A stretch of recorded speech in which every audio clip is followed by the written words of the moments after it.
Muito boa noite, pessoal. Eu sou Alan Dantas e mais uma aula incrível aqui, uma aula magna com vocês da Descomplica.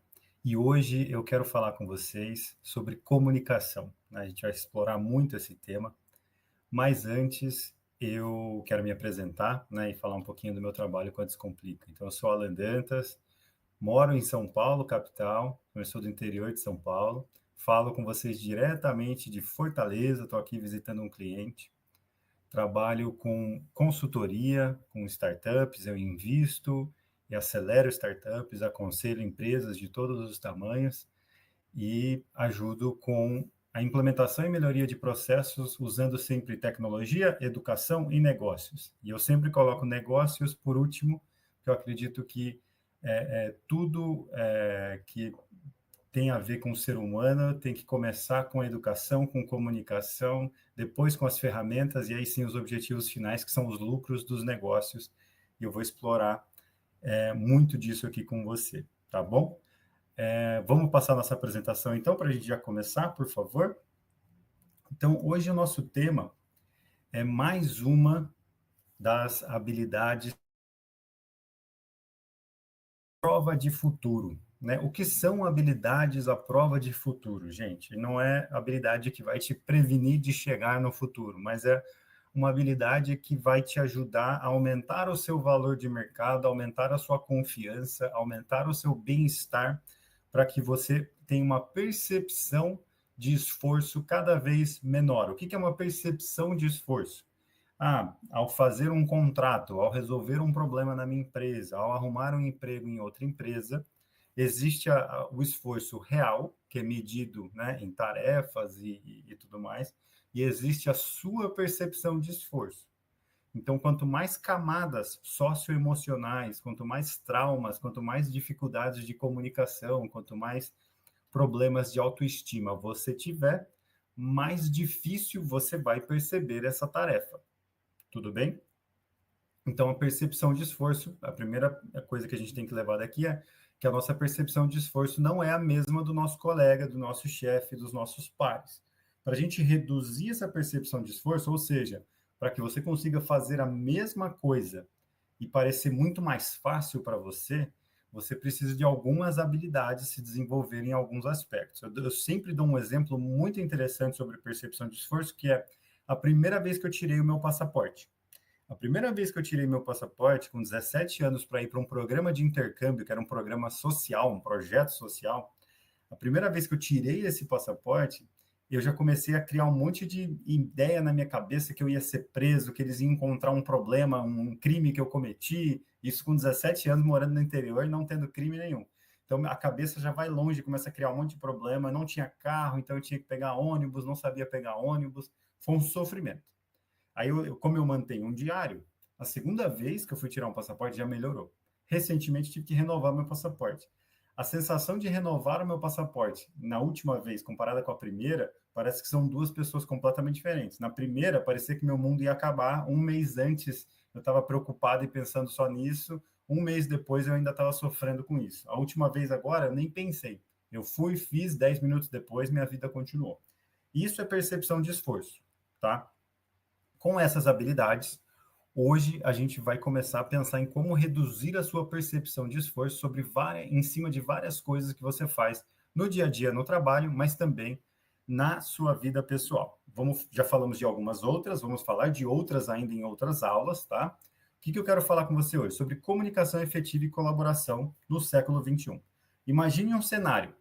Há pouco tempo atrás, a gente não só tinha que se comunicar bem, mas a gente priorizava muito pessoas que tinham habilidades técnicas, né? Pessoas que às vezes não se comunicavam tão bem, eram os famosos meninos do TI, né? Mas programavam muito bem, construíam coisas tecnologicamente muito bem, né? Então, a gente abria a mão das habilidades de comunicação, porque essas pessoas conseguiam construir coisas incríveis, supostamente, através da tecnologia. Hoje nós temos um cenário que está cada vez mais intenso em que essas habilidades de criar coisas usando tecnologias, né, está ficando obsoleta porque a inteligência artificial já está facilitando a criação de código, de jogo, de software, de site, de formulário, de tudo que a gente já faz, analisar texto, traduzir texto e tudo mais. Então, a premissa da minha fala hoje é: em um mundo onde a tecnologia já faz tudo, quais habilidades vão te destacar e quais habilidades vão fazer com que você sempre fique com renda? E eu não estou falando nem salário, veja, não estou falando de CLT, não estou falando de salário. Estou falando de renda, que é um outro assunto para uma outra live. Então, você vai estar sempre financeiramente satisfeito ou satisfeita e estável. Existem outras habilidades que eu já falei, como eu disse anteriormente, e hoje a gente vai falar de comunicação. Então, hoje, num cenário em que a gente tem a tecnologia que se reproduz, que cria tudo, que são agênticos, né, que são agentes que criam as coisas para a gente, a habilidade de facilitar as interações humanas, de fazer com que as pessoas usem sua solução, usem sua alternativa para a resolução do problema, vai ser uma grande vantagem. Já é hoje, mas vai ser cada vez mais uma vantagem competitiva. Então, hoje a gente vive sob a ilusão da hiperconectividade, tudo bem? Então, o que é essa hiperconectividade? A gente consegue entender ou aprender ou visualizar rapidamente quando um vulcão na Rússia, que aconteceu recentemente, entra em erupção. Né? Então, a gente acha que está extremamente bem informado. A gente sabe quando o Trump faz alguma coisa maluca, alguma coisa diferente, né, nas suas decisões governamentais em tempo real. Ele acabou de fazer, a gente fica sabendo no TikTok, no YouTube. A gente sabe da vida de quase todo mundo através de mensagens e do que eles postam na rede social. Né? Mas será que a gente realmente está conectado no sentido essencial dessa palavra? O que é estar conectado? Estar sintonizado. Será que eu realmente estou naquele fluxo, estou naquela frequência, estou conseguindo ser relevante e resolver problema para aquilo? Eu estou presente? Aí eu vou usar um clichê do coaching, que é muito importante, que é, será que eu estou mindful? Que é o mindfulness, né? Que é quando você está realmente presente naquela situação, naquele contexto, com aquela pessoa com quem você está interagindo. Então, hoje, a gente tem várias ferramentas em que a gente consegue, em tempo real, reclamar, perguntar, pedir para as pessoas revisarem, mandar uma mensagem para falar que você mandou um e-mail. A gente tem todas essas ferramentas de comunicações que a gente chama de comunicação assíncrona. Eu mando, a pessoa vê quando dá, né? Mesmo com toda essa tecnologia, com essa inovação, que se a gente comparar lá com os telégrafos, com as cartas e tudo mais, é um avanço que parece até magia, né? Uma evolução muito grande, a gente ainda está tendo problemas, na verdade está tendo mais problemas do que na época da carta. Por quê? Num ambiente em que a gente poderia responder quando fosse possível, agora a gente tem esse cara aqui, o nosso dispositivo portátil com a gente, nosso celular, emitindo notificações, vibrando no nosso bolso. Ou seja, ao invés de eu curtir o meu momento, curtir a minha vida, almoçar com tempo e tudo mais, assim que o celular vibra, eu saio do mundo real em que eu estou e eu entro nesse mundo aqui. E aí a gente começa a imaginar quais são as implicações disso na sua vida pessoal, na sua saúde mental, na sua gestão de tempo, no seu autodesenvolvimento, mas, acima de tudo, na resolução dos problemas. Já existem vários estudos comprovando que esse hiperfoco no trabalho, no sentido de estar sempre em cima de todas as notificações, ficar sempre respondendo em tempo real, estar sempre por dentro das notificações e dos e-mails, não é necessariamente produtivo. Agora, pessoas que conseguem fazer a gestão do seu próprio tempo, entendem seus limites, estabelecem acordos com seus chefes, com seus pares e tudo mais, e fazem com que suas regras sejam respeitadas, né? E ainda assim geram valor, ainda assim fazem o seu trabalho, elas não só são mais eficientes e eficazes, mas são mais felizes, né? E esse é o ponto. Não adianta nada eu ser extremamente eficiente e eficaz, gerar muito lucro para o meu empregador, mas isso não ser sustentável para mim. Daqui a um ano eu entrar em burnout, daqui a um ano eu ter uma crise de ansiedade, né? E eu falo por experiência própria. Não é nada legal você ser extremamente eficiente, gerar muito valor para os seus clientes e, de repente, a sua saúde mental, a sua saúde em casa não estar equilibrada. Já passei por isso e é muito difícil de voltar disso. Então, a gente vai trabalhar em cima dessa premissa aqui que eu apresentei para vocês, tudo bem? E fiquem à vontade para comentar qualquer dúvida que o pessoal passe aqui para mim e a gente responde até o final desse nosso papo. Muito bem. Então, nós temos um novo cenário. A gente teve um cenário, né, e eu tive a oportunidade de acompanhar isso, extremamente síncrono presencial. O que é síncrono presencial? Você tem que participar das reuniões em tempo real e geralmente presencialmente, estando lá fisicamente, né? Então esse foi um contexto no qual eu cresci. Para ir para a escola, você tem que ir para a escola fisicamente, presencialmente, não existe outra opção. Para ir para o trabalho, eu trabalhei com TI numa grande empresa em que daria muito facilmente eu pegar o meu laptop que eu já usava no trabalho e trabalhar de casa. Eu não fazia nada na empresa, eu só ia para sentar lá e conectar meu laptop na energia e me conectar no Wi-Fi da empresa. A desculpa é que a gente tinha que ter uma rede segura para acessar os servidores lá da empresa.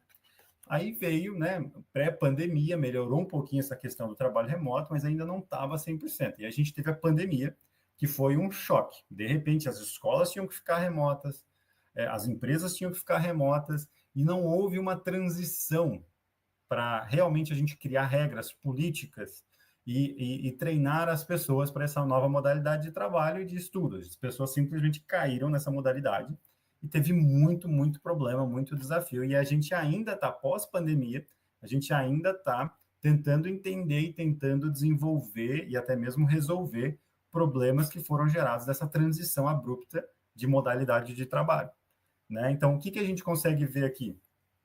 Cada vez mais, não só por conta disso que eu descrevi agora, mas também por vários outros movimentos sociais e jurídicos, a gente está vendo que não há mais uma diferença entre vida pessoal e vida profissional. Cada vez mais pessoas, principalmente as pessoas PJs, ou até mesmo CLTs, que tem um aspecto mais pejotizado, ou o contrário, uma pessoa que ela é PJ, ela tem um contrato de trabalho de empresa para empresa, mas ela atua como se fosse CLT. Não tem diferença entre vida pessoal e profissional. Então, a pessoa, ela está na casa dela, ela faz o horário dela, entre aspas, geralmente, né? Deveria fazer o horário dela, mas, de repente, ela está vendo mensagem do marido, da esposa, da namorada, do namorado, mas chega uma mensagem do chefe. De repente, ela está almoçando com a mãe e recebe uma ligação de um cliente. Isso tudo no dispositivo dela.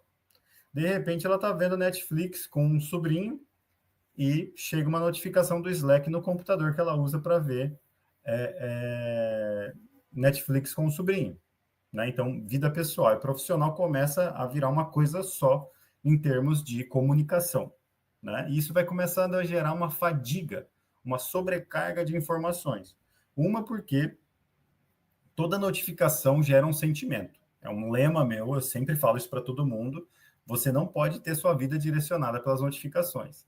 Quando eu vejo que alguém tem notificação no Instagram, que quando alguém curte uma foto ou um story da pessoa, ela recebe uma notificação e uma vibração no celular, me dá um calafrio, me dá um negócio que você não tem noção. Né? Então, porque eu fico tão ansioso por transferência pela pessoa. Porque você sai de onde você está quando você recebe uma notificação. Se você estiver almoçando com o amor da sua vida e você recebe uma notificação do seu chefe que precisa falar com você urgentemente, você deixa de ser aquela pessoa e deixa de viver aquele momento. Isso é muito importante. E eu vou explicar para vocês mais para o final por que isso é tão importante. Tá bom?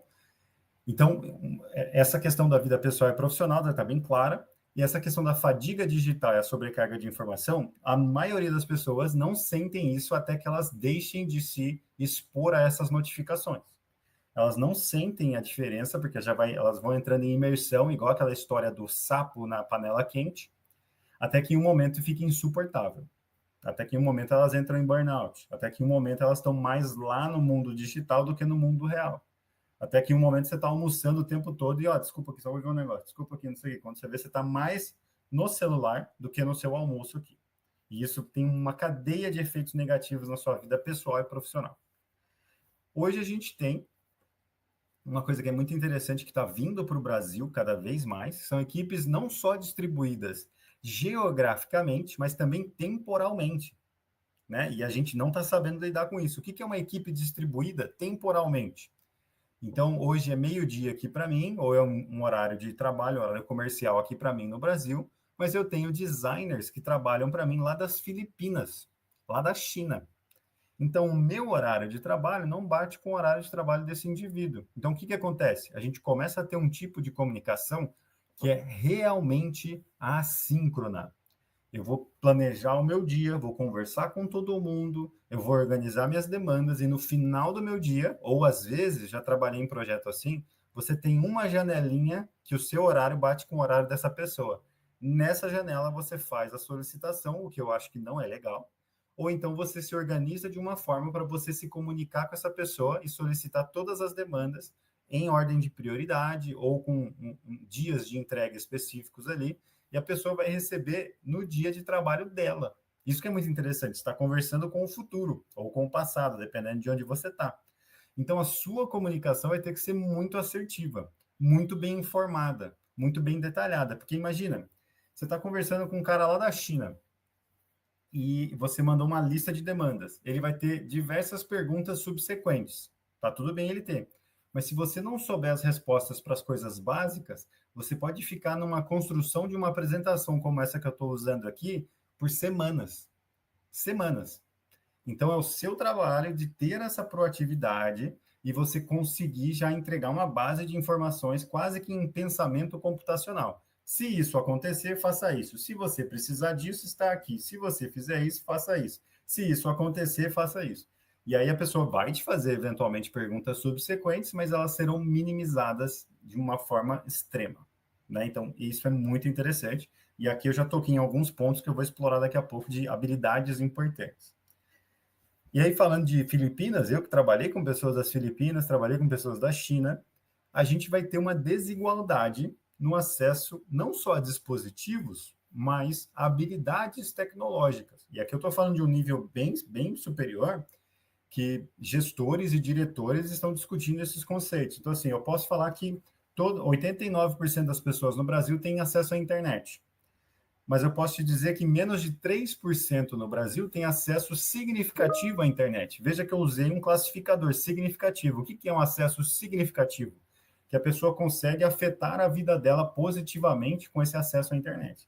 E aí eu não estou falando dela usar bem ou usar mal a internet. É uma pessoa que só tem internet quando está no trabalho, uma pessoa que só tem internet quando está no McDonald's ou no Wi-Fi gratuito da praça, uma pessoa que não tem um dispositivo moderno, uma pessoa que tem um dispositivo antigo, então não consegue usar as coisas que todo mundo usa.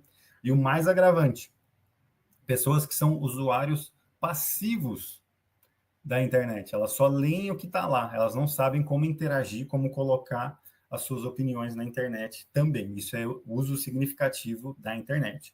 Quando a gente fala de habilidades tecnológicas significativas, são habilidades que permitem que uma pessoa reflita toda a sua personalidade e suas competências numa interação humana através da internet. Então, por exemplo, eu faço mentoria com diretores de empresas que, pessoalmente, eles são impressionantes, incríveis, sensacionais. Se eles tiverem que lidar com você no WhatsApp, num Google Drive, ou conversando com você no Google Meet, é um fracasso. Você vai achar que ele é um cara que está começando a carreira ou um cara que não entende nada de nada.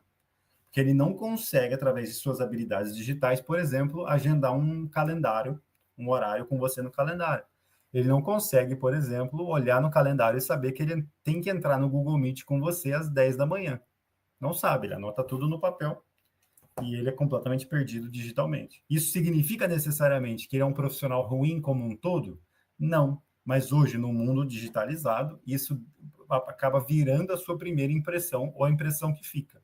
Então, você também pode observar isso sobre você. Será que você tem dificuldades efetivamente em aprovar uma ideia com seu chefe? Ou você tem dificuldades com os meios com os quais você está se comunicando?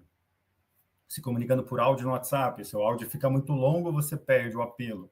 Se comunicando por Slack, seu texto fica muito grande, ou prolixo, ou sem informação, e as pessoas começam a fazer um monte de perguntas subsequentes. Usando e-mail, quando na verdade o grupo que está ali não usa e-mail. Então, entender o que está acontecendo, entender suas próprias habilidades é uma coisa muito importante. E aí, para a gente fechar esse slide, mas uma introdução bem completa, é o excesso de ferramentas. Então, criou-se um dispositivo hoje nas culturas organizacionais, gente, que quando eu tenho um problema de comunicação, ao invés de eu tentar trabalhar a cultura, desenvolver as pessoas, eu coloco mais uma ferramenta, coloco mais uma pessoa para supervisionar, coloco outra ferramenta para confirmar que mandaram uma mensagem, coloco uma ferramenta de incidente para gerenciar que as conversas estão acontecendo. Então, quando você vê, você está mais tempo burocratizando uma coisa que você poderia ter resolvido em uma mensagem. Começa a virar uma camada de coisas. E aí eu vou dar uma dica de ouro para vocês. Pessoas que se voluntariam e efetivamente resolvem esses tipos de problema têm uma vantagem muito grande nas empresas hoje. né? Porque hoje as pessoas estão fazendo só o seu, e aí, de repente, vem o RH com toda boa vontade e manda mais uma ferramenta, quando você poderia tentar resolver isso através de um processo entre dois departamentos, de uma forma de mandar e-mail diferente, de uma pasta no Google Drive. Então, ter esse pensamento crítico, e eu nem entrei nas habilidades ainda, é uma coisa muito importante.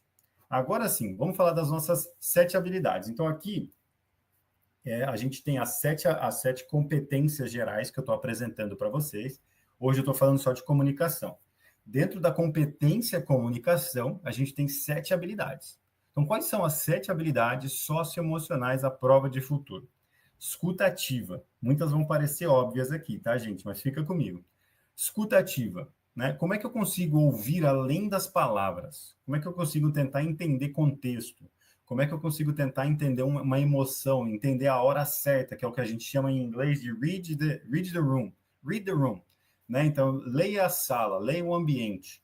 Como é que eu sei se é a hora certa de eu passar uma ideia, ter uma ideia aprovada ou não? Essa é uma habilidade que está entrando em queda, em declínio. Por quê? Cada vez mais nós estamos com os nossos computadores, nossos dispositivos, trabalhando de casa. Cada vez mais, quando eu vou em encontros presenciais, como eu tive um hoje, a gente está vendo pessoas com mais dificuldade de socializar presencialmente, de trocar uma ideia, de dar risada, de fazer amizade, de olhar no olho. Então, se você tem não só interesse, mas se você já tem essa habilidade ou quer desenvolver essa habilidade, saiba que isso vai ser uma vantagem competitiva em todos os aspectos, não só profissionalmente, mas pessoalmente também. Que eu vou falar depois como isso traz benefícios para a vida pessoal também. Gestão da atenção. Esse aqui é praticamente número 1, né? Como eu consigo gerenciar os meus recursos cognitivos, né? E parece muito difícil de falar, mas basicamente é isso. Estou aqui gravando essa live com vocês aqui. Estou transmitindo essa live com vocês aqui. Eu sei que se chegar uma notificação qualquer aqui no meu celular, eu vou tirar o foco, eu vou sair do meu estado de flow. Então, o que eu faço para gerir a minha atenção? Eu vou mudar a minha fisiologia? Eu sei que eu tenho déficit de atenção. Não déficit de atenção, excesso de atenção, na verdade. Eu presto atenção em tudo muito intensamente. Então, o que eu faço? Eu sei configurar as notificações do meu celular. Meu celular só notifica para aquilo que é extremamente importante. Se você me ligar agora, não vai tocar, não vai nem aparecer notificação. Se minha esposa ligar, vai tocar e vai fazer uma sirene monstruosa, porque se minha esposa ligar, a gente tem um acordo entre nós que realmente é importante. Se alguma pessoa que trabalha comigo, que está configurada aqui, me ligar, eu sei que eu preciso olhar o WhatsApp ou eu preciso respondê-los. Mas eu já tenho acordos pré-definidos. Isso é gestão da minha atenção. É você, no seu momento mais consciente, no seu momento mais tranquilo, configurar as coisas ao seu redor, para que quando você estiver na correria, estiver na loucura, não seja atrapalhado por isso. Então, você vai ter que gerir tudo que pode atrapalhar sua atenção. E aí, você pode falar assim, nossa, mas é fácil para você tem sua empresa, dá aula e tudo mais, meu trabalho é urgente o tempo todo. É aí que entra a parte de você impor os seus limites, entender o ambiente onde você está inserido e impor os seus limites. Eu não acredito que todo mundo, a não ser que você seja médico e dê plantão de 24 horas, né? Minha esposa é médica. Eu não acredito que o tempo todo, o dia inteiro, você tem que prestar atenção no celular e se você não responder em 10 minutos, vai dar problema o tempo todo. Deve ter uma janela de horário ali que seja importante. Então, entenda qual que é essa janela e configure o seu dia, configure os seus dispositivos e seu ambiente de acordo. Então, gerir a sua atenção, não só com a sua intenção, com os seus olhos, com tudo, mas também com a configuração do ambiente onde você trabalha. Resolução de conflito, né? Esse tá no top aí, top 7, mas eu não acho que ele é essencial, porque nem todo trabalho você necessariamente tem que ficar resolvendo conflito. Não é sua função, a não ser que você seja líder, ou você seja um líder nato, mesmo que não tendo o cargo, você precise resolver, tá? Então, não estou dizendo que você precisa ser uma pessoa que vai ficar resolvendo conflito. Mas entender esses conflitos, tentar mediar, tentar pelo menos não fomentar, né? Já é uma grande vantagem, não promover esses conflitos já é muito bom. Pensamento crítico. Para mim, hoje, sendo professor, consultor, trabalhando com empresas, pensar criticamente é uma coisa muito complexa que fica até difícil de explicar. O que é pensamento crítico? É quando, em toda a interação minha, eu estou tão confortável, eu estou tão tranquilo, estou tão satisfeito, posso até dizer essa palavra satisfeito, que eu consigo recorrer às minhas experiências passadas e conectar o conhecimento que eu já adquiri na minha vida para gerar valor, para gerar satisfação, para gerar bem-estar nessa interação que eu estou agora. Isso, para mim, é pensamento crítico. Pode ser que a definição literária não seja exatamente essa, mas é mais ou menos isso. Exemplo, eu tenho um cara que trabalha comigo que é uma das pessoas mais inteligentes que eu conheço. Se você colocá-lo numa sala com outras pessoas, a inteligência dele vai para quase zero. Até a inteligência social de conversar, ele gagueja, ele trava, ele não consegue falar nada. Se você perguntar para ele como configurar uma inteligência artificial extremamente avançada, ele dita o código para você, se ele estiver confortável com você, verbalmente, sem consultar. Ele fala, ó, faz essa biblioteca assim, assim, assim, assim. Se você colocar uma pessoa desconhecida perto dele, ele trava, ele não consegue meramente falar o nome dele. Veja que eu tenho um efeito negativo da socialização, da minha ansiedade social, em cima do meu pensamento crítico. Então, o pensamento crítico é essa competência de você acessar esses vários conhecimentos e gerar valor ali, integrá-los ali de uma forma ágil. E na minha opinião, na minha humilde opinião, o pensamento crítico está diretamente atrelado à sua inteligência social, inteligência emocional. Porque senão você não adianta nada você ter pensamento crítico um mês depois. Um mês depois você fala, nossa, devia ter falado isso. Né?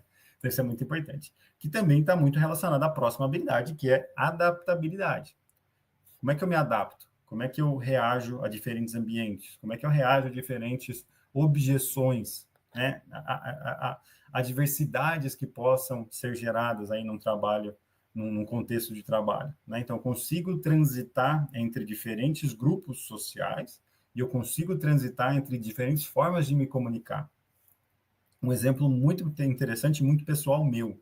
Eu gaguejava muito e tinha muito problema em me expressar, em conversar com as pessoas, principalmente quando eu saí do interior de São Paulo, eu fui viajar ao mundo, morei em todos os continentes, mas o mais engraçado, quando eu fui trabalhar com o pessoal de São Paulo, capital, que é onde eu moro hoje, eu tinha uma extrema dificuldade de me expressar. Eu me expressava melhor, modéstia à parte, em inglês com o pessoal do Canadá, onde eu trabalhei, ou em inglês com o pessoal da China, onde eu trabalhei, sem problema nenhum. Mas quando eu tinha que falar com o pessoal de São Paulo, eu gaguejava, não conseguia me expressar, não conseguia prospectar clientes. Sabe por quê? Depois eu fui descobrir, eu ficava pensando muito sobre o meu sotaque comparado com o sotaque do pessoal de São Paulo, que eles caçoavam um pouco, e eu ficava muito com medo do jeito que eu falo. Às vezes eu tendo, com o meu sotaque do interior, eu tendo a ter o interior, né, que é o sotaque, e eu tendo, às vezes, também a cortar as palavras, quando eu falo muito rápido, porque eu tenho essa mente acelerada. Então, veja, eu fui lá para a China desenvolver negócios, não tive problema em falar com os caras. E em São Paulo, capital, eu tive um problema que eu tive que trabalhar em mim, a impressão que eu achei que eu estava causando nas pessoas. Né? Então, essa adaptabilidade é muito interessante. Aí a gente falou de acesso significativo, reconhecer o ser humano, né, por trás das telas, vai ser cada vez mais difícil. Eu estou com 32, vou fazer 33 anos.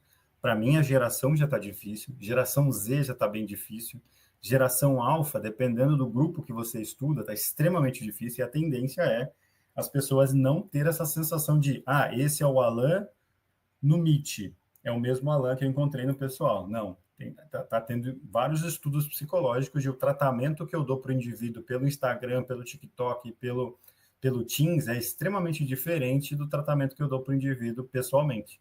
E a tendência é a pessoa ser muito mais ativa e até bully online, mas pessoalmente não conseguir fazer muita coisa. Esse é um fenômeno muito interessante. E a criatividade colaborativa, que é uma combinação de tudo isso. Então, como é que eu consigo trabalhar todas essas habilidades, trabalhar todos esses elementos, essas competências, e ainda criar algo interessante com essas pessoas. Então, imagine um ambiente em que eu tenho inteligência artificial que faz todo o trabalho, entre aspas, duro para a gente.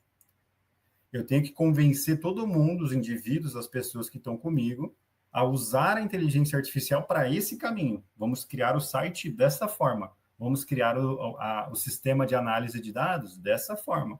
Vamos criar o software dessa forma. Vamos contratar esse prestador de serviço.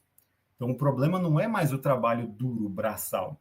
É o convencimento e a história que você conta para os seus pares. Porque cada um vai ter uma ideia, cada um vai ter um objetivo, cada um vai ter uma perspectiva. A pessoa que se comunica bem, ela convence e engaja todos para entrarem na mesma ideia, entrarem na mesma onda, ou fazer um acordo. que é o que a gente usa do inglês, que é se encontrar no meio do caminho. Né? Então, eu pego o melhor da sua ideia, o melhor da minha, a gente se encontra no meio do caminho e a gente cria algo grande.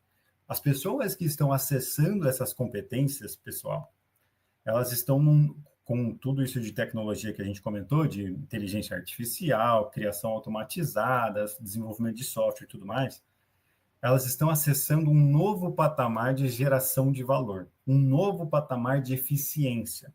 É um novo nível de eficiência que nunca foi visto. É um nível de eficiência em que rapidamente a gente consegue gerar valores e dobrar indicadores de empresas, mas a gente precisa ter uma cultura organizacional, não só que empodera as pessoas, mas que integra essas pessoas. Que hoje o que está acontecendo é o que está gerando trabalho para a minha empresa, em grande parte, na consultoria. A diretoria não reconhece o uso de IA, não gera regras de cultura na empresa, regras de comunicação, nem nada. Existem várias panelinhas, várias coisas, e de repente você tem um grupo que está usando IA muito bem, e está assim, em outro nível, e tem outros grupos gerando gargalos, gerando problemas, ou indo para uma direção oposta, porque não há essa integração de processos de comunicação e de ideias. Então, as empresas, os grupos, os indivíduos que conseguirem facilitar essa movimentação para esse novo patamar de valor de negócios, são as pessoas que não vão ser substituídas pela IA. Tem o velho jargão agora, né? Você não será substituído pela IA, mas sim por uma pessoa que usa IA muito bem. E eu concordo plenamente. Né? Na maioria dos casos é isso que vai acontecer. Você vai precisar de uma pessoa, e ao invés de eu ter 10 pessoas, eu vou ter talvez uma ou duas pessoas e uma IA bem treinada. Né? Esse é o caminho.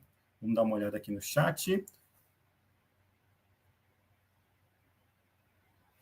O Fernando falou, o termo conectividade significativa é muito atual, é muito bacana. Muito legal. Esse é um termo muito interessante, gente. E, Fernando, além de agradecer o seu comentário, só para fortalecer por que isso é importante. Hoje, no mundo dos dados, já existem até livros falando de como mentir com os dados. Se você pesquisar, tem um livro que é incrível, que você consegue pegar dados reais e contar uma história bem diferente do que os dados estão contando ou deveriam contar. Então, não importa quantos dados você tem, especialmente agora que a gente está com o uso de inteligência artificial, eu posso simplesmente te contar uma história linda sobre a minha empresa, sobre o meu produto, sobre o que quer que seja, ou sobre até meu município, e essa história ser uma releitura não tão honesta dos dados que são reais. Então, os dados em si são reais. Então, quando a gente fala de acesso significativo à tecnologia, ou qualquer coisa assim, ou habilidades significativas, a gente está classificando o dado que a gente está coletando. Né? Então, quando eu quero fazer uma pesquisa acadêmica e eu estou querendo simplesmente entender, você tem acesso à internet por mais por dia, sim ou não? Né? É uma pergunta válida. E ele coleta um dado que é real. E a pessoa vai me responder intencionalmente, verdadeiramente, que sim, ela tem acesso à internet por 1 hora, todo dia.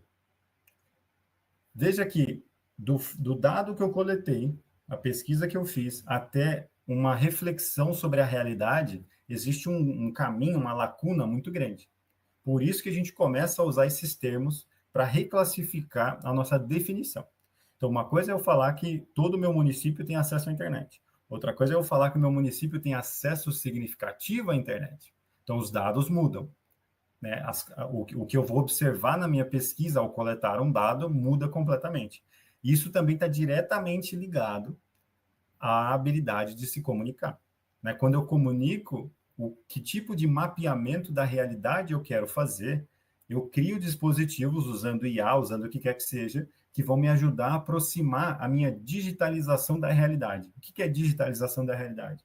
É eu tentar mapear com maior acurácia possível, com maior exatidão possível, a realidade através dos dados para que a gente consiga tomar decisões e melhorar a realidade cada vez mais. A gente vai conseguir mapear perfeitamente? Ainda não, porque não tem IAs. A NVIDIA está tentando fazer uma IA para simular o mundo, mas a gente ainda não tem uma IA que simula o mundo inteiro e todos os detalhes da cabeça de todo mundo. Então, a gente ainda vai ter que usar o verbo, a comunicação verbal, para fazer perguntas, e as perguntas precisam melhorar cada vez mais para mapear a realidade de uma forma que nos ajude a melhorar a realidade. Por isso que essa classificação do que é acesso significativo é extremamente significativo e importante para a gente hoje. A gente pode aplicar isso para tudo, até no nosso trabalho. né? A gente pode falar que está tendo não sei quanto de faturamento, a gente pode estar tendo não sei quanto de recorrência, o departamento tal está com uma eficiência tal. Beleza, o dado está aí. Mas como que foi feita a coleta desse dado? Como que foi entrevistada essa pessoa? 90% dos nossos clientes estão satisfeitos. Deixa eu ver a pergunta. Não a resposta, deixa eu ver a pergunta. Aí a gente entra numa outra discussão bem interessante, que é uma outra live só sobre dados que a gente vai fazer também, tá? Então, obrigado, Fernando, pelo comentário. Eu acho que isso é muito importante. Então, hoje a gente tem a escutativa e um design intencional. Eu sou professor de design instrucional. Gosto muito de design em todos os aspectos, que é essa conceituação, construção de coisas, né? Mas o design intencional, principalmente das nossas conversas, é exatamente isso que eu comentei com o Fernando agora, né? Então, escutativa, quando a gente está trabalhando no mundo digital, né? O que é escutativa? Então, imagina que todas essas habilidades que eu mencionei até agora vão culminar em algo que eu vou chamar de escutativa e design intencional de conversa. Por quê? Eu não estou ficando ansioso ou ansiosa pelo contexto que está me sendo apresentado, eu não estou com notificação me bagunçando a vida, eu organizei aqui o meu contexto de trabalho para chegar num ponto em que eu posso entrar numa conversa online, igual eu estou aqui com vocês, e ficar bem tranquilo a ponto de falar, ó, eu vou ouvir essa pessoa primeiro, eu não preciso estar certo ou certa, eu não preciso ser ouvido ou ouvida agora, nesse momento, mas eu tenho toda a preparação que eu preciso para essa conversa, eu tenho os dados aqui, eu tenho a argumentação aqui, a única coisa que eu preciso ter certeza é que eu vou ter tempo para falar. Né? Então, eu levanto a minha mãozinha, eu uso a minha habilidade tecnológica para levantar a minha mãozinha, escuto tudo que eu tenho que escutar, anoto tudo que eu tenho que anotar, compreendi o contexto, compreendi a nuance, eu sei o que eu preciso argumentar, o que eu preciso responder e o que eu preciso perguntar. E aí vem todo um outro aspecto que é a programação neurolinguística, até a hierarquia dessas perguntas, a hierarquia dessas respostas, e até a resposta para uma objeção que talvez irrite essa pessoa, mas eu posso escolher a ordem que eu vou entregar, porque eu vou imaginar e vou saber e vou desenvolver essa habilidade com o tempo de entender que determinada pergunta, determinada resposta, determinada objeção, eu posso anular essa conversa com aquela pessoa. Quando eu conheço aquela pessoa minimamente bem, eu, entre aspas, acabei com aquela conversa, eu não vou tirar mais nenhuma decisão daquela pessoa, não vou tirar mais nada dela. Então, o que eu faço? Eu reorganizo isso para o final. Só que isso é um movimento consciente, não é um movimento de medo, não é um movimento de ansiedade, não é nada. É um movimento de consciência sobre aquela outra pessoa e sobre o contexto em que você está. É fácil desenvolver isso do dia para a noite? Não. Mas é um esforço que eu falo que é um trade-off de esforço. Por quê? Você vai fazer um esforço inicial para se desenvolver nesses aspectos, você vai se expor, vai ler, vai ver vídeo, vai fazer um monte de coisa, mas quando você chegar num nível mínimo dessa habilidade, a recompensa vai ser tão grande, vai ser uma coisa tão natural, que em 2 anos depois dessa habilidade, você continuando nessa aplicação, você vai ver um resultado incrível na sua vida pessoal e profissional. Eu falo por experiência própria. Né? Então, certas habilidades socioemocionais, elas são duras no começo, mas depois a recompensa é uma coisa incrível que você fala, nossa, como é que não ensinam isso na escola? Como é que nunca falaram isso para mim antes? Que é o que eu sempre falo. Se vocês me vissem falando há 12 anos atrás, vocês vão falar, nossa, esse cara nunca vai dar uma aula, muito menos online. E hoje eu estou aqui, tem muito a melhorar ainda, mas eu sinto que eu melhorei 2000%. Né? E como é que a gente chega nesse nível? Né? A gente pode criar espaços e momentos para a gente ter nossas reflexões, pensar e anotar, uma coisa que eu gosto, você pode encontrar o seu caminho, mas pensar e anotar sobre o seu dia, sobre as suas interações, sobre o que você achou que foi bem, que é a retrospectiva, e o que foi mal, né? Confiante, fazer perguntas poderosas, perguntas que são bem contextualizadas, e a IA está aí para nos ajudar. Se você usar a IA de uma forma que te empodera, você realmente entender o porquê daquela pergunta, a IA é uma ferramenta incrível, porque ela vai acrescentar para a sua vida. Você não vai automaticamente só ler a pergunta que ela fez. Você vai entender por que ela fez aquela pergunta. E aí, no começo, eu até fazia isso, e muitos dos meus alunos fazem isso. Eu não fazia a pergunta já no ambiente real, na reunião real. Eu fazia a pergunta antes para outra pessoa. Falava assim, me ajuda com isso. Ou eu fazia a pergunta depois, né? Depois que acontecia a reunião, eu fazia minhas perguntas aqui na minha mente e tentava imaginar cenários. eu ia desenvolvendo. E aí eu testava o cenário que realmente acontecia e eu entendia por quê. Né? Então, geralmente está nessa hierarquia das informações, isso é muito importante. Né? E a gente começa a desenvolver, depois de tudo isso, essa habilidade, que é a segunda aqui, que é o design intencional de conversas. E aí eu queria deixar bem claro aqui que design intencional de conversa, gente, não é necessariamente, tem gente que vende dessa forma, mas não é necessariamente você se tornar uma pessoa manipuladora, dissimulada, né? Uma pessoa que vai ficar pensando em cada coisa, igual aqueles caras da Faria Lima, sabe? Que fica pensando em cada detalhe para vender, para alcançar seus objetivos. Não. Um design intencional de conversas, no começo, é um esforço consciente. Com o tempo, você começa a se tornar uma pessoa mais empática. A sua comunicação fica mais empática. Ou a sua não comunicação. Às vezes a melhor coisa é não falar coisa alguma. Né? Mas você começa a se tornar mais empático porque o seu repertório de leitura de pessoas, o seu repertório de avaliar contextos começa a se expandir de tal forma que você entra num contexto e você já sabe como se comportar ou não, como conversar ou não, e aí você começa assumindo, fazendo suposições, porque às vezes você não conhece todo mundo, tem até um efeito halo, que é um viés cognitivo que a gente tem no cérebro, que a gente associa pessoas de papéis e aspectos físicos parecidos, e inconscientemente a gente simula o nosso comportamento com essa pessoa. Pessoas que têm problema com pai, com autoridade, com mãe, com autoridade, coisa assim, geralmente pode refletir essa autoridade nos professores, na polícia, em outros papéis da sociedade, inconscientemente. Né? E tem até coisas de relacionamento romântico também. Então, quando você começa a se entender e entender como você se relaciona e se comporta em diferentes ambientes, em diferentes formas de comunicação, o seu repertório aumenta e, consequentemente, você fica menos ansioso, menos ansiosa, mais atencioso, mais atenciosa, e você consegue aplicar esses conceitos de desenhar essa conversa. Né? Tem uma coisa que eu faço muito, principalmente com mentoria, quando a pessoa está travada, que é uma coisa boba, e parece até um estereótipo de pessoa do interior. Mas eu faço uma suposição bem exagerada. Isso é programação neurolinguística. Então, quando eu quero descobrir um fato, eu quero encaminhar minha conversa para algum lado, eu faço uma suposição exagerada e a pessoa fica, não, não, não, é isso não. E ela fica tão assustada com a minha suposição exagerada, que ela acha que ela me deu essa informação, que ela me corrige e me entrega a informação que eu preciso e a gente quebra o gelo, ou a gente encaminha a conversa do jeito que eu quero. Isso é uma coisa que eu faço porque é minha. Mas você começa aí a descobrir dispositivos de desenho de conversas seus. E aí você vai ter dispositivos diferentes para diferentes pessoas, diferentes grupos, e diferentes pessoas que têm diferentes efeitos em você. Né? Isso é muito importante para você estruturar suas conversas, estruturar o seu jeito de trabalhar. E aí, apresentar o problema da apresentação feita com IA, ó, gera umas imagens meio aleatórias. Mas, enfim, no geral é muito bom, é uma troca boa. Aqui a gente vai falar de IA. Né? Aqui eu poderia falar por horas, eu tenho falado muito disso em congresso, em palestra, em consultoria, em aula, em cursos. A gente vai ter várias filosofias e formas de ver o mundo e de ver o futuro quando se fala de IA. Do mesmo jeito que a gente tinha várias filosofias sobre a industrialização, a gente tinha várias filosofias sobre a escravidão, a gente tinha várias filosofias sobre o marxismo, sobre o capitalismo, e ainda temos, né, várias. A gente vai ter linhas filosóficas do futuro do trabalho, do futuro do ser humano, do futuro da integração de IA e de robótica com os seres humanos. A primeira coisa que eu te falo é descubra qual que é a sua filosofia. Nem que você tenha que conversar com o chat GPT para descobrir. Ele te faz as perguntas e você responde, ele te dá uma filosofia sua. É até meio contraditório, né?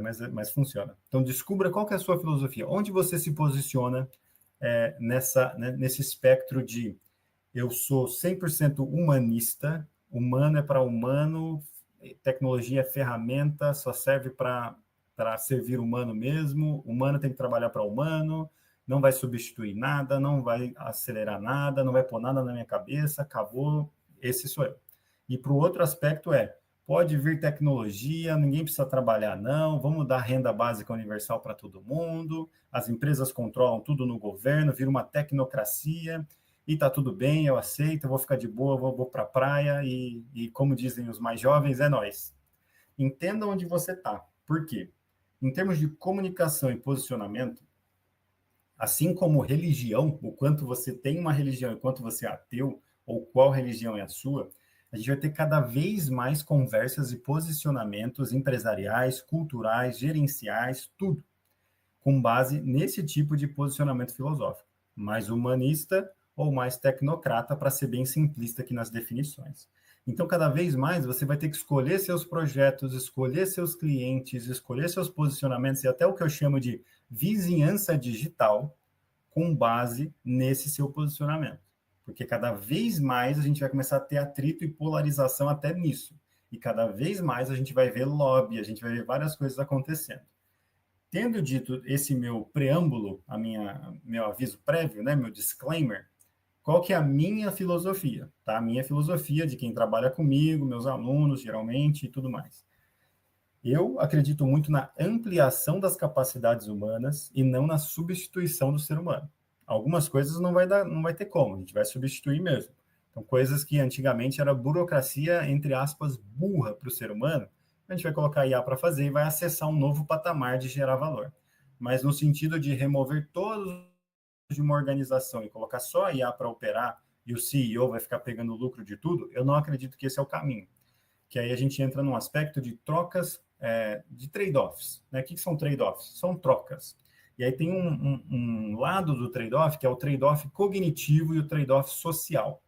Quando a gente começa a tomar várias decisões como sociedade, a gente começa a fazer essas trocas. Então, como sociedade, a gente já fez várias trocas que não deram muito certo, trouxeram algumas vantagens, mas não deram muito certo. Um exemplo. Vou dar um exemplo que não é necessariamente bom ou ruim, tá? Você interpreta aí. Calculadora. Na geração do meu avô, não podia ter calculadora na escola, você tinha que fazer tudo na mão, né? De repente tem a calculadora eletrônica, de repente tem um celular com calculadora na mão de todo mundo. Qual que foi o trade-off cognitivo e social que a gente teve com isso? As habilidades matemáticas gerais na sociedade deram uma caída. E já existem estudos falando que, de repente, daqui a alguns anos, se tudo continuar dessa forma, a gente não vai saber fazer multiplicação ou divisão. Como sociedade, não é um cara ou outro, tá? Como sociedade, na média, a gente não vai saber. GPS, a gente abriu mão da habilidade de localização ali geográfica. Essa é uma troca que eu acho que foi boa, tá? Foi muito boa.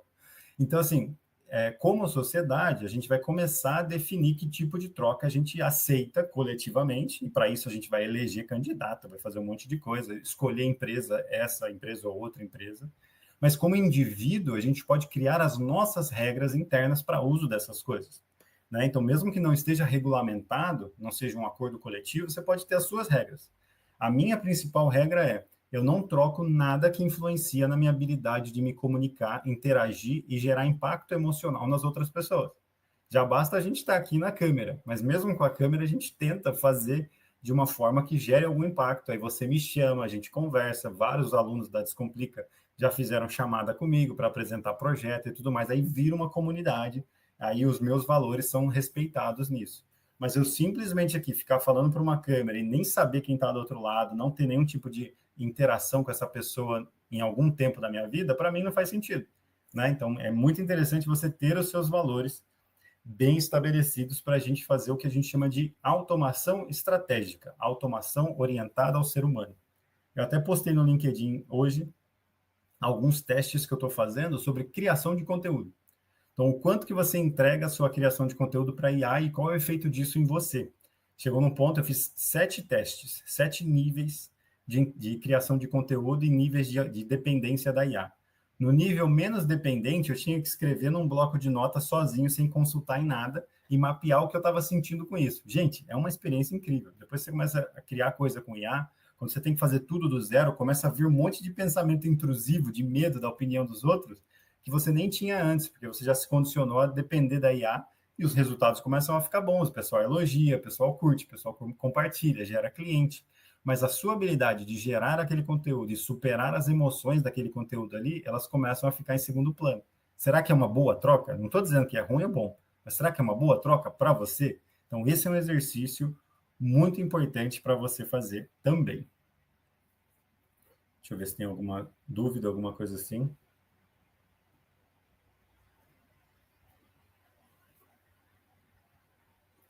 Letícia, Se não souber tratar dados e mexer com IA, vai acabar ficando para trás. É o futuro. A datilografia existiu um dia e as pessoas tiveram que se adaptar. Exatamente.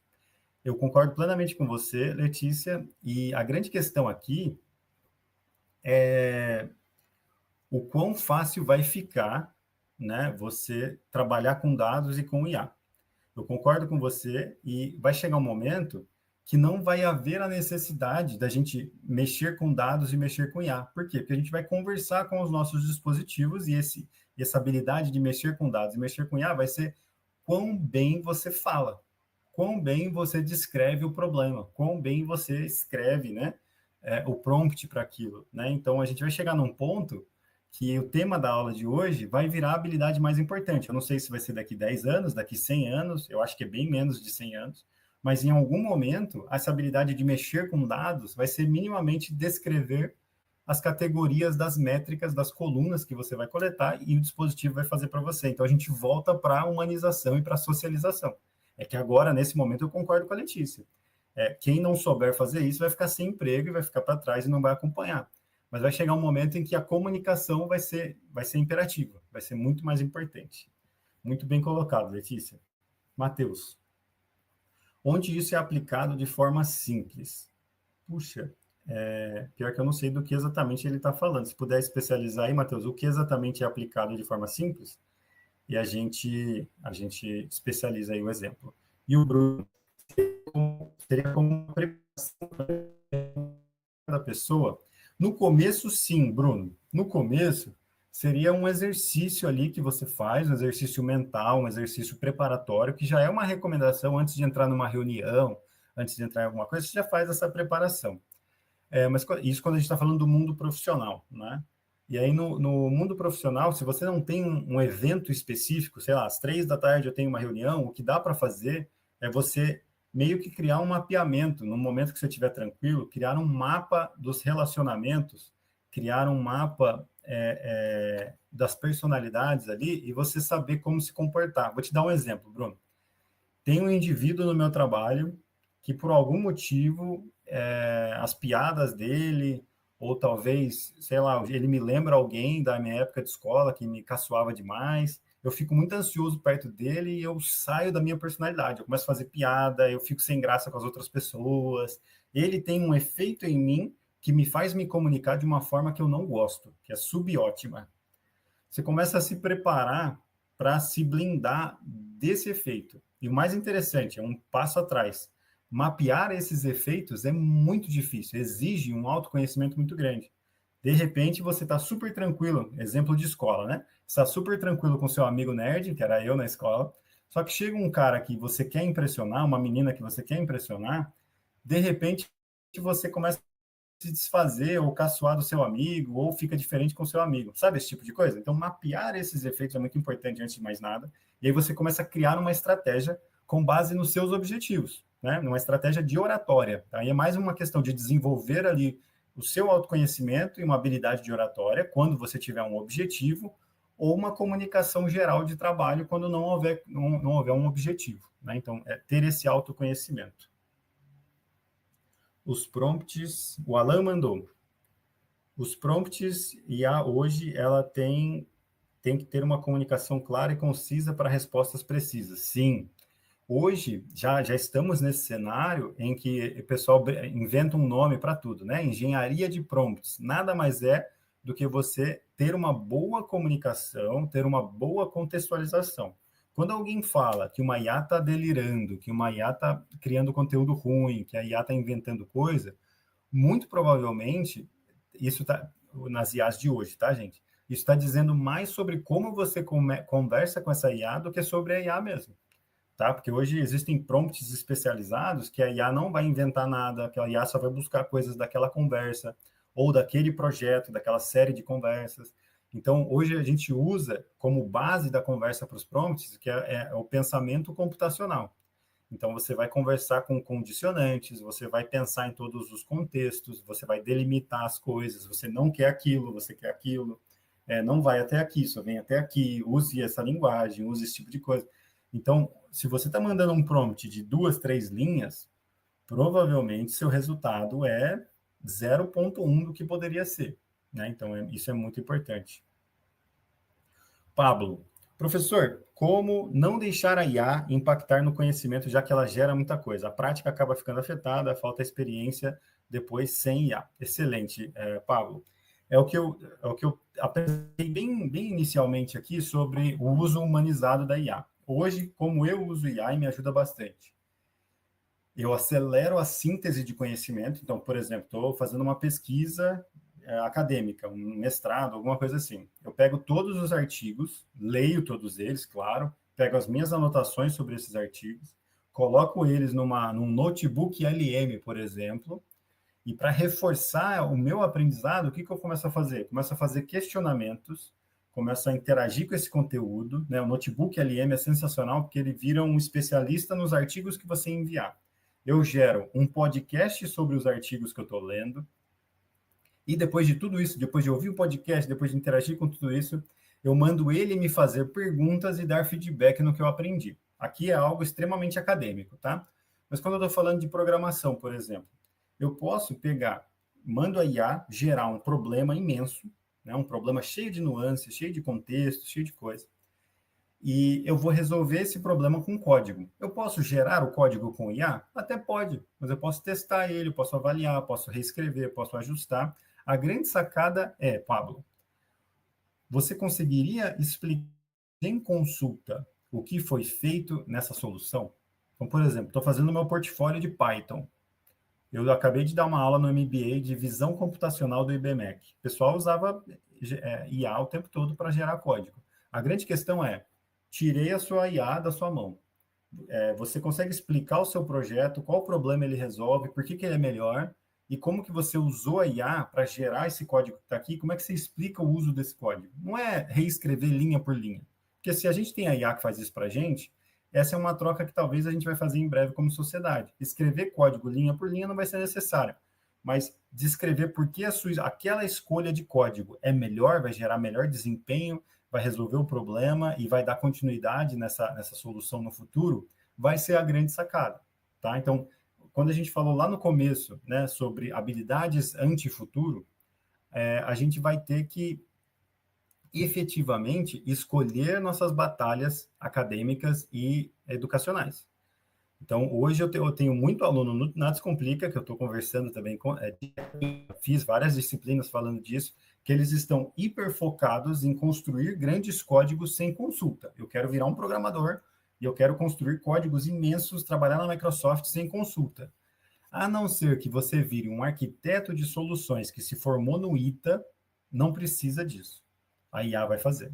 O arquiteto de soluções ele vai discutir código de alto nível, então ele precisa saber sobre pensamento algorítmico, que você pode aprender também. Ele precisa saber ressignificar um código de C++ para Python, sem dificuldade, que a IA também faz hoje.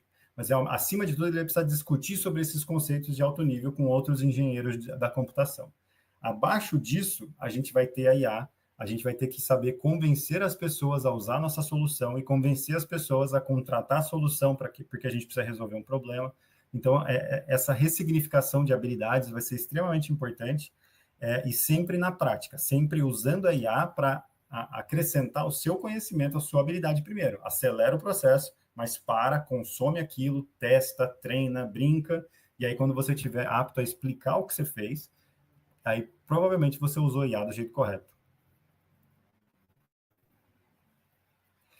Quase acabando aqui, hein, gente? Daiane, indica algum curso de IA? Nossa, hoje são tantos, né? Em 2022, quando saiu o ChatGPT, eu construí meu primeiro curso de IA. Existem vários gratuitos. A minha recomendação para você hoje, sinceramente, não é nem comprar o meu curso, não, nem usar os conteúdos pagos que estão na internet. Descobre o quanto você já sabe interagindo com a IA. Né? Então, quanto você pede para a IA te fazer perguntas, vai interagindo com ela, e aí entenda o que você quer. Você quer usar IA generativa para gerar prompt, gerar coisas que te ajudam a tomar decisão, gerar texto? Foca no GPT um pouquinho, foca no WhatsApp, no Meta, na IA do WhatsApp. Ah, não, eu quero criar automações, agentes que trabalham no computador, que fazem coisas em outros sistemas e tudo mais, é mais avançado. Aí dá uma olhada no N8N, minha recomendação. A N8N é uma solução bem avançada, você tem que dominar toda a base da IA para focar no N8N. Se você entender o que o N8N faz, você pode refazer isso, ressignificar isso em outros softwares, em outras plataformas, e aí você vai estar num nível avançado de IA. Ah, eu quero ser mais avançado ainda, você vai criar a sua IA do zero. Aí eu recomendo você entender sobre aprendizado de máquina, deep learning, visão computacional, construção de uma LLM, mas isso é extremamente avançado, programação Python, né? Tudo isso. Então, existem essas camadas. Hoje em dia, a recomendação é que você domine o generativo, que você saiba fazer prompt, que você saiba criar coisas via texto com uma IA, né? Ou talvez até mesmo um vídeo, gerar um vídeo no Google e tudo mais. E a gente vai quase acabando aqui, ó. Eu vou mandar depois a apresentação para vocês, ó. Tem mais umas coisinhas aqui. E acabou nossa apresentação. Vou parar de apresentar aqui, vou só... Gustavo, eu acho que a IA realmente é o futuro, mas onde fica a segurança de dados? Penso muito nisso. Cara, Gustavo, uma excelente dúvida. É a área que está todo mundo colocando milhões de dólares, que é a segurança da IA. Não é nem segurança do dado, tá? É a segurança da IA, que também contempla a segurança do dado. E eu te digo mais, não, IA não é coisa do futuro, não. IA já é coisa do presente, viu? Vai ser cada vez mais do futuro. Hoje, a cibersegurança, ela é um grande problema. Hoje, a mídia não está divulgando porque há um combinado sobre isso, mas já existem grupos hackers que antigamente, sem IA, não conseguiriam hackear, roubar dados. Tem exemplo da Claro, tem vários exemplos aí que não foram divulgados, da Microsoft, que por conta da IA, da habilidade da IA de gerar código, de acessar esses servidores e fazer essas coisas, estão tendo infrações de cibersegurança, né? Estão hackeando e roubando dados. Eu me preocupo muito com isso, vai ter muito trabalho nessa área, já tem muito, vai ter muito mais mesmo, né? Só que o que mais me preocupa é a segurança da IA. O que é a segurança da IA? Quais os efeitos que uma IA que controla um sistema de armas e de bombas vai ter se essa IA for hackeada? Quais os efeitos sociais que uma IA vai ter se ela começar a virar o terapeuta de todo mundo e ela bugar? De repente ela mandar alguém pular da ponte, que já aconteceu. Quais os efeitos na sociedade se a IA começar a ficar enviesada para um país ou para outro e esses países estiverem em conflito e a gente começar a ter um enviesamento político nessa IA? Então, tem muitas coisas, tem um campo da ciência que chama alinhamento de IA. O que é o AI Alignment? O quão alinhada com o bem do ser humano a IA está. Então, é um alinhamento da IA, é uma área inteirinha. Uma outra área da IA é a transparência da IA. Quão transparente o processo de criação, treinamento e manutenção dessa IA para o público. Então, são duas áreas que vão ter trabalho para os próximos 100 anos. Enquanto houver terra com IA, vai ter muito trabalho, que é transparência, alinhamento, que é a mesma coisa que segurança na IA, mas não é a segurança necessariamente da cibersegurança. É a segurança do uso da IA para a sociedade e também da cibersegurança. Muito bem, pessoal, chegamos no nosso horário. Eu vou compartilhar os 2 últimos slides na apresentação toda para vocês. Quem tiver qualquer dúvida, me chama no LinkedIn, Alan Dantas. Quem chama sabe que eu respondo, tiver dúvida. Conheça mais das disciplinas que eu já fiz com a Descomplica. Tem pós-graduação, tem MBA, tem graduação, tem bastante coisa. E mais do meu trabalho também no LinkedIn, tá bom? Um abraço, muito obrigado e uma boa noite para vocês.